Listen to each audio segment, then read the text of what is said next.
오늘 하나님께서 우리에게 주시는 말씀은 갈라디아서 6장 9절 말씀인데, 우리 다시 한 번 더 하나님의 말씀 우리 한 목소리로 읽도록 하겠습니다. 시작.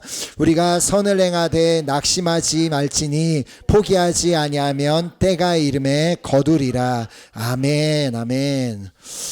오늘 우리는 이 말씀, 이 갈라디아서 6장 9절 안에 담겨 있는 4개의 단어를 주목해서 살펴보려고 합니다. 그 4개의 단어는 선, 낙심, 포기, 그리고 때입니다. 하나님의 때.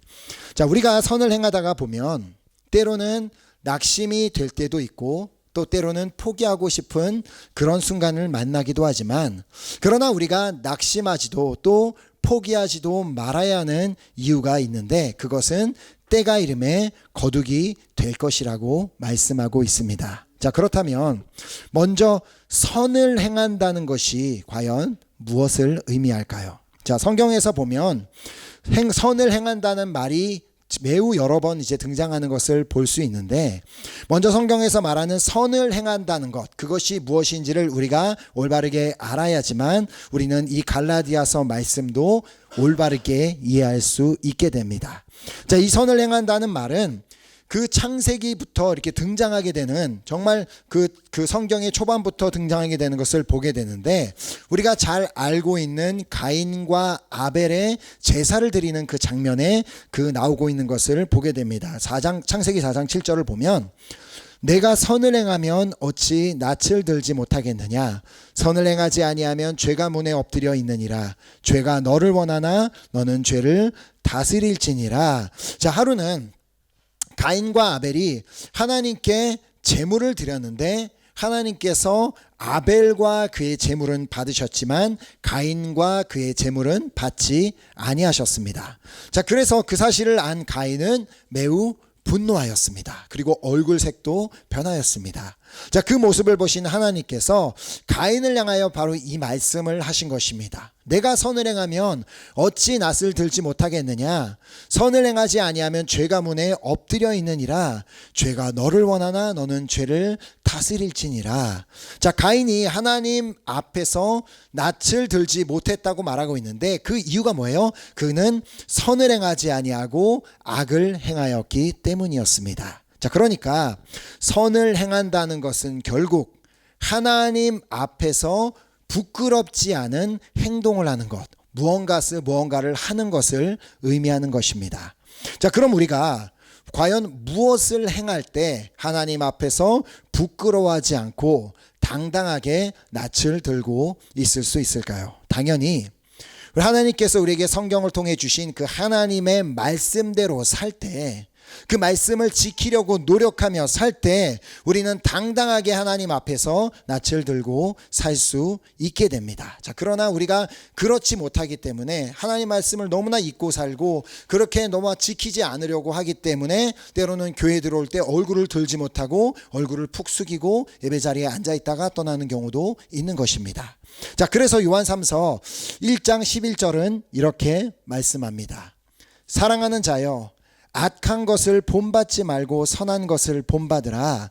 선을 행하는 자는 하나님께 속하고 악을 행하는 자는 하나님을 배웁지 못하였느니라. 자, 여기서 선을 행하는 자는 하나님께 속하였다라는 말을 보면 우리가 알 수 있듯이 바로 하나님의 뜻을 행하는 자가 하나님께 속한 자가 될 수 있는 것입니다. 자, 그런데 문제는 우리가 언제나 주님의 뜻대로 살기 위해서 늘 예배의 자리를 지키고 늘 언제나 기도하고 또 늘 언제나 말씀도 읽고 그렇게 묵상하고 말씀을 붙잡는 삶을 산다고 할지라도 우리의 삶에서 계속해서 여러 가지 문제와 어려움들을 만나게 된다는 것입니다. 자, 내가 이렇게 매일마다 그렇게 하나님의 말씀대로 살려고 노력한다면, 하나님의 뜻대로 살려고 노력한다면 좀 하나님께서 내 문제도 착 해서 해결해 주시고, 나에게 늘 건강도 좀 허락해 주시고, 나에게 물질적인 풍요로움도 허락해 주시고, 나의 모든 어려움에서 다 나를 지켜주시고, 또 내가 구하는 것들마다 다 막 응답하여 주시면 좋겠지만 현실은 그렇지 않다는 것입니다. 자, 그래서 오늘 본문이 말씀하고 있습니다.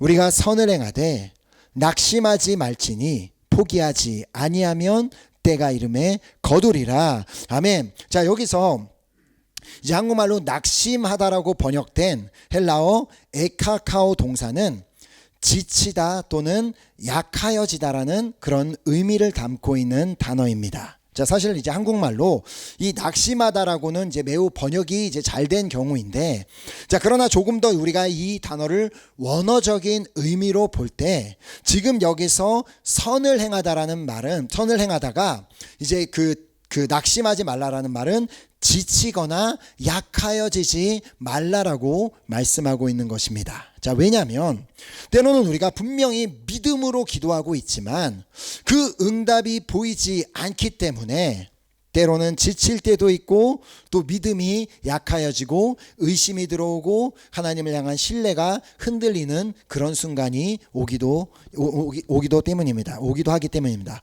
자, 분명히 예수님께서는 너희가 무엇이든지 기도하고 구하는 것은 받은 줄로 믿으라. 그리하면 그대로 되리라라고 말씀하셨지만 나는 분명히 믿기 때문에 기도했는데 응답이 보이지 않기 때문에 마음이 흔들리는 그런 때가 있다는 것입니다. 자, 그래서 선을 행하되 낙심하지 말라라고 말씀하고 있는 것입니다. 자, 그리고 또한 여기서 포기하다로 번역된 헬라어 에클류오 동사가 가진 원어적인 의미가 무엇인지는 마가복음 8장 3절에서 엿볼 수 있습니다. 자, 그 오병이어 기적이 일어났던 그 시대에 만일 내가 그들을 굶겨 집으로 보내면 길에서 기진하리라. 바로 이 기진하리라 이 단어가 이 에클류오 동사의 원 뜻이라고 볼 수 있습니다. 자, 그러니까 원어적인 의미로는 힘이 빠져 주저앉는 그것을 말하고 있습니다. 자, 때로는 우리도 삶에서 주저앉고 싶은 순간들을 만나기도 합니다. 자, 더 이상은 뭔가 앞이 보이지도 않고 길도 보이지 않는 그 순간에 내가 도무지 무언가를 할 수 없어서 모든 것을 그냥 다 내려놓고 그냥 주저앉고 싶은 그런 순간들을 만나게 되겠지만 그래도 포기하지 말라라고 말씀하고 있는 것입니다. 자, 그렇게 선을 행하다가 믿음을 잃지 않고 또 주저앉지 말아야 하는 이유가 뭐라고 말씀하고 있습니까? 자, 다시 본문을 보면 우리가 선을 행하되 낙심하지 말지니 포기하지 아니하면 때가 이름에 거두리라 라고 말씀하고 있기 때문입니다. 자, 이 말씀이 실제가 되었던 사건이 출애굽기에 기록이 되어 있습니다. 자, 하나님께서는 애굽 땅에서 400년이 넘는 시간 동안 종살이를 하고 있던 이스라엘 백성들에게 모세를 보내셔서 그 땅 가운데 10가지 기적을 행하시고 그들을 애굽에서 이끌어 내십니다. 자, 그리고 낮에는 구름 기둥, 밤에는 불 기둥으로 그들 앞에서 행하게 하심으로 그들을 매일마다 인도하셨습니다. 그리고 그렇게 그들을 인도하신 곳이 바로 바다 믹돌 사이의 비아히오롯 앞 바알스본 맞은편 바닷가였습니다. 말이 복잡하고 어렵지만 간단하게 말해 홍해 바다 앞이었습니다. 자, 그리고는 모세에게 이해할 수 없는 말씀을 하십니다. 자, 출애굽기 14장 4절에 보면 내가 바로의 마음을 완악하게 한즉 바로가 그들의 뒤를 따르리니 내가 그와 그의 온 군대로 말미암아 영광을 얻어 애굽 사람들이 나를 여호와인 줄 알게 하리라 하심에 무리가 그대로 행하니라. 자, 하나님께서는 갑자기 바로의 마음을 완악하게 하셔서 멀쩡하게 그 애굽 땅을 잘 떠난 이스라엘 백성들의 뒤를 따르게 하실 것이라는 이런 말씀을 하셨습니다. 아니, 도대체 왜? 애굽에서 행하신 그 10가지 놀라운 일들로 말미암아 충분히 하나님께서는 영광을 얻으셨을 텐데 애굽 사람들도 충분히 하나님이 저런 능력을 가지신 분이구나 알았을 텐데 갑자기 하나님께서 또 그 군사들이 그 이스라엘 백성들을 뒤따르게 하셔서 바로의 온 군대로 말미암아 영광을 얻어 애굽 사람들이 하나님을 알게 하리라라는 그런 말씀을 하신 것입니다. 자, 그리고 바로는 이 하나님께서 말씀하신 대로 선발된 병거 600대와 애굽의 모든 병거를 동원하여 이스라엘 백성들의 뒤를 쫓아옵니다. 자, 그 모습을 본 이스라엘 백성들은 공포에 사로잡히게 됩니다. 14장 10절에 보면 바로가 가까이 올 때에 이스라엘 자손이 눈을 들어 본즉 애굽 사람들이 자기들 뒤에 이른지라.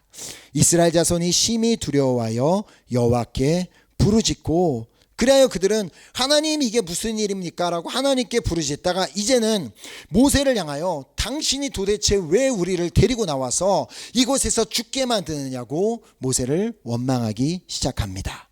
자, 모세도 하나님께서 이미 말씀해 주셨기 때문에 바로가 쫓아올 것이라는 것은 알고 있었지만, 그라고 해서 그들이 막 달려오는 순간에 두렵지 않은 것은 아니었을 것입니다. 자, 그러나 그 똑같은 상황에 모세는 낙심하지도 포기하지도 않았습니다. 다른 말로 그 상황에 믿음을 잃어버리거나 그 자리에 주저앉아 버리지 않았다는 것입니다. 오히려 그는 믿음으로 선포했습니다. 출애굽기 14장 13, 14절 말씀을 보면 모세가 백성에게 이르되 너희는 두려워하지 말고 가만히 서서 여호와께서 오늘 너희를 위하여 행하시는 구원을 보라. 너희가 오늘 본 애굽 사람을 영원히 다시 보지 아니하리라. 여호와께서 너희를 위하여 싸우시리니 너희는 가만히 있을지니라. 아멘. 이렇게 모세는 너무나도 멋진 믿음의 선포를 합니다. 자, 그러나 그 믿음의 선포를 한 다음에 그가 하나님께 듣게 된 말은 또 너무나 당황스러운 말이었습니다. 자, 14장 16절 보면 하나님께서 모세에게 지팡이를 들고 손을 바다 위로 내밀어 그것이 갈라지게 하라. 이스라엘 자손이 바다 가운데서 마른 땅으로 행하리라. 자, 모세는 애굽 땅에서 하나님께서 행하신 10가지 놀라운 그 일들을 보았던 사람입니다. 그가 지팡이로 나일강을 쳤을 때 그 물이 다 피로 변하는 것을 보았고, 또 지팡이로 강들과 운하들과 못 위에 그렇게 폈을 때 개구리들이 올라와서 애굽 온 땅에 덮이는 것도 보았습니다. 자, 그리고 지팡이를 들어 땅에 티끌을 쳤을 때 그 티끌이 다 이가 되는 것도 보았고, 하나님께서 파리떼를 보내셔서 온 애굽의 집에 가득하게 하신 것도 보았으며, 온 가축에 심한 돌림병이 있게 해서 애굽의 모든 가축이 다 죽게 하시는 것도 보았습니다. 자, 그가 화덕의 재를 가지고 하늘 향해 날렸을 때 사람과 짐승에게 붙어서 악성 종기가 나게 하신 것도 그는 보았고, 또 그가 하늘을 향해 지팡이를 들었을 때 우박이 온 애굽 땅에 쏟아져 내리는 것도 보았습니다. 자, 뿐만 아니라 그가 애굽 땅 위에 또 손을 내밀었을 때는 메뚜기 떼가 막 와서 모든 밭의 채소를 먹게 하시는 것도 보았고, 또 그가 하늘 향해 손을 뻗었을 때 3일 동안 애굽 온 땅에 흑암이 있음도 보았고, 또 애굽의 모든 장자를 죽이시는 것도 직접 자신이 눈으로 다 보고 체험했습니다. 자, 그렇다면 지금 이스라엘 백성들 뒤를 따라오고 있는 그 애굽 군대를 모세가 선포한 대로 너희를 위하여 싸우시리라 라고 선포했으니까 그냥 하나님께서 그들을 단 한 번에 그냥 쉽게 처리해 버리실 수는 없었던 것일까요? 그들에게 막 하나님께서 그곳에 생활적으로 막 우박 비를 내리게 하시든, 막 불이 하늘에서 내려서 태워버리시든, 짐승떼가 가서 막 물어 뜯게 하시든, 뭔가 어떻게 하나님께서 하실 수는 없었겠냐는 것입니다. 자, 그런데 하나님은 그냥 모세에게 이렇게 말씀하십니다. 지팡이를 들고 손을 바다 위로 내밀어 그것이 갈라지게 하라. 이스라엘 자손이 바다 가운데서 마른 땅으로 행하리라. 자, 지금 이 말은 그냥 우리가 성경으로 봐서 그렇지 모세의 입장에서 봤을 때 우리가 만약 이 말을 들었다고 하면 그 누구라도 쉽게 받아들이기는 어려운 말이었습니다. 자, 그리고는 모세에게 하시는 말씀이 17절에 보면 내가 애굽 사람들의 마음을 완악하게 할 것인즉 그들이 그 뒤를 따라 들어갈 것이라. 내가 바로와 그의 모든 군대와 그의 병거와 마병으로 말미암아 영광을 얻으리니. 아니, 하나님 다른 방법으로는 영광을 얻으실 수 없는 건가요?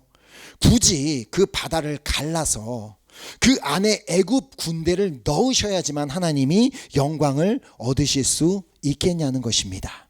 자, 그렇게 이해할 수 없는 상황에 이스라엘 백성들 앞에 가던 하나님의 사자와 구름 기둥이 자리를 옮겨서 이스라엘 백성과 애굽 사람들 사이를 갈라놓게 됩니다.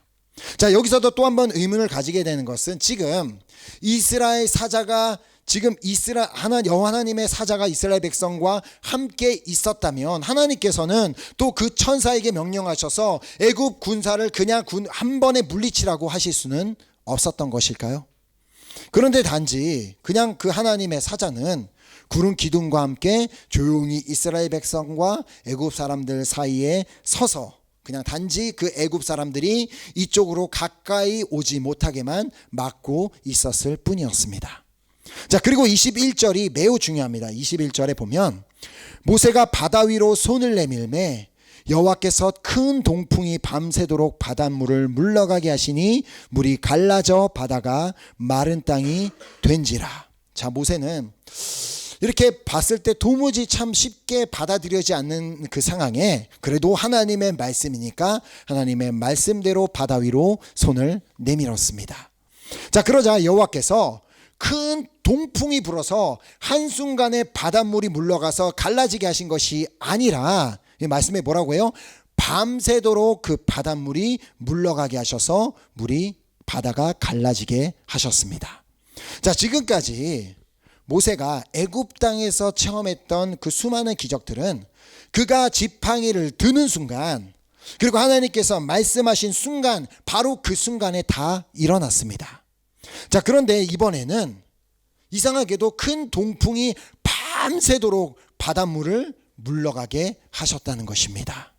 자, 지금 그 상황을 우리가 한번 상상해 본다면 큰 동풍이 밤새도록 그곳에 불었다면 모세와 이스라엘 백성은 그 밤새도록 지금 그 홍해 앞에 서서 그 바람을 그 강풍을 밤새도록 맞고 있었음을 의미합니다. 어떤 사람은 막 옷이 날아가고 머리가 막 흥크러지고 막 아기가 먹던 것이 막 날아가고 밤새도록 바람이 불어서 그 상황이 완전히 정말 뭐라 그러죠?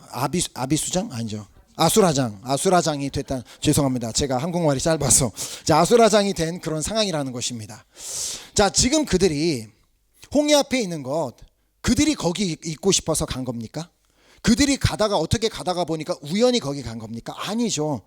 하나님께서 그들을 그리로 굳이 인도하셨고 또 갑자기 애굽 군사들을 그들의 뒤로 보내셨고 지금 그들은 홍해가 그들의 길을 가로막고 있는 상황에 갑자기 바람이 밤새도록 불게 하셨습니다. 자, 눈에 보여지는 상황을 본다면 모세도 또 이스라엘 백성도 지금 이게 뭐지? 하면서 믿음이 흔들리고 또 그 자리에 그냥 주저앉아 버릴 수 있는 모르겠다 이거 도대체 무슨 상황이야 라고 하며 주저앉아 버릴 수도 있는 그런 상황이었습니다. 자, 그러나 그렇게 이해할 수 없는 그 시간 동안 하나님은 일하고 계셨습니다. 비록 그들이 이해하기 힘든 상황 가운데 있었지만 하나님은 그곳에 바로 그 홍해 가운데 당신의 뜻을 이루고 계셨습니다.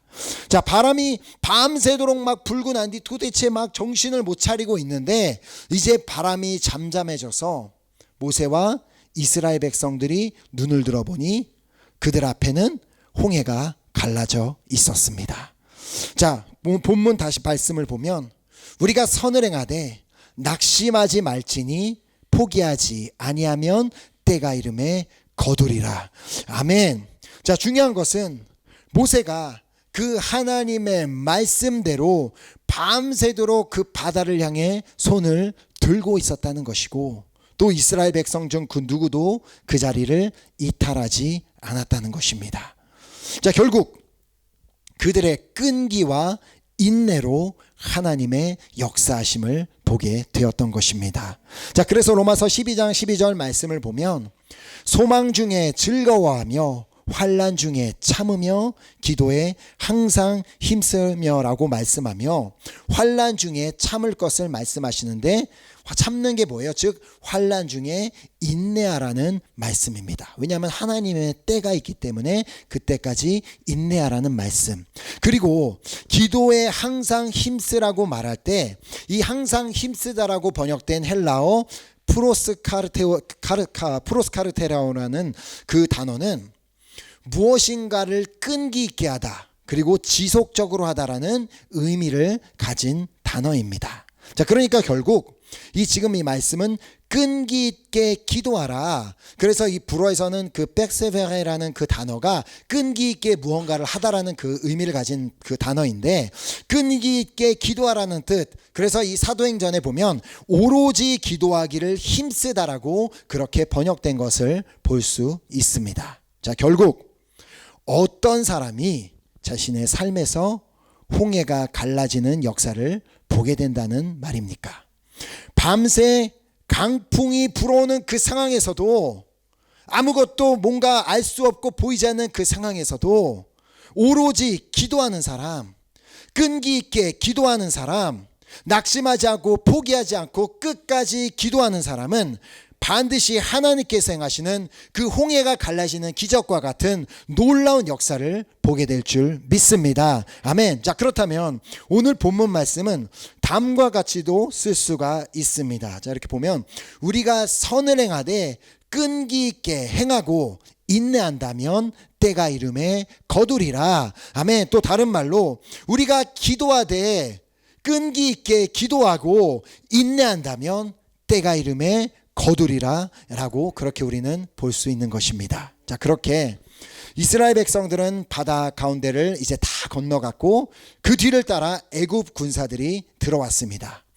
자, 그러나 하나님께서는 그들을 막 어지럽게 하셨고 또 병거에 바퀴가 빠지게 만드셔서 그들이 이스라엘 백성들을 따라오기도 또 도망하기도 어려운 상황을 만드셨습니다. 자, 그리고 모세가 다시 바다 위로 이제 또 손을 내밀자 이번에는 그 갈라졌던 바다가 곧바로 그 순간에 그들 위에 덮여서 모든 애굽 군사가 그 자리에서 전멸되고 말았습니다. 자, 그렇다면 우리가 가지게 되는 또 의문 하나는, 하나님께서는 왜 굳이 홍해 바다에서 그 애굽 군사들을 멸하려고 하셨던 것일까요? 하나님께서는 왜 도대체 그들을 왜 홍해 바다에 잠그시고 그곳에서 영광을 얻으시리라고 말씀을 하셨던 것일까요? 자, 이에 대한 여러 가지 신학적인 해석을 내놓을 수도 있겠지만 저는 제가 이제 우연히 보게 된 한 다큐멘터리에서 그 답을 찾을 수 있었습니다. 자, 그것은 홍해, 지금 현재도 지금 그 홍해가 그대로 있잖아요. 그 홍해의 깊은 바닥에서 옛날 애굽에서 사용하던 병거 바퀴를 발견하게 된 것입니다. 자, 한 스웨덴 학자가 홍해에 가서 정말 그 시대에 있었던 일이 실제라면 분명히 뭔가가 남아있는 것이 있을 것이다 라고 그래서 연구팀을 데리고 그 홍해 바다 바닥을 탐사해 본 결과 그 바닥에서 산호로 뒤덮여 있는 그 병거 바퀴 형체들을 여러 개가 있는 것을 발견하게 되었습니다. 자, 그래서 이 사진을 보면 사진에 볼 수 있듯이 동그란 모양과 튀어나와 있는 모양, 이런 것들이 그 바닷속에 정말 많이 있는 것을 발견하게 되었습니다. 지금 이렇게 눈으로 보면 산호로 뒤덮여 있어서 모양이 잘 보이지 않지만 또 그래서 막 어떤 사람들은 이거를 그러면 수면 위로 끌어내서 그거를 조사해 보면 되지 않겠느냐고 하지만, 그런데 안타깝게도 지금 현재 이집트의 법이 물속에 있는 뭔가를 이렇게 채취해내서 그런 걸 연구해 볼 수 있게 허락하지 않기 때문에 감히 이제 건드릴 수가 없는데, 그냥 이 모양만 봐도 그 당시에 있던 그